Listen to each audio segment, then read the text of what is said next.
Tai esam čia visai netoli Skalėjos, vos keli kilometrai esančiame San Nikola ir Čela miestelyje. Taip, nuo mūsų namų pėstute galima ateiti, porą kilometrų tik tai.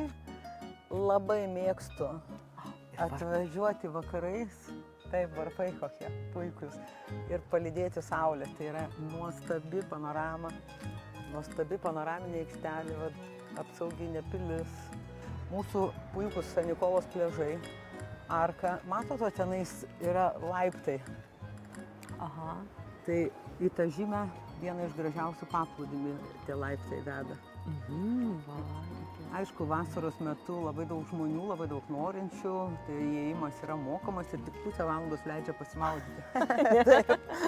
O kiek mokamas už tą pusę? 4 eurai šiemet. Už pusvalandį. Pernai, užpernai buvo 3. Tai tiesiog atvažiuoju kartais vakarais, net sutemus ir medituoju, sėdžiu viena, jokios baimės, jokio nerimo.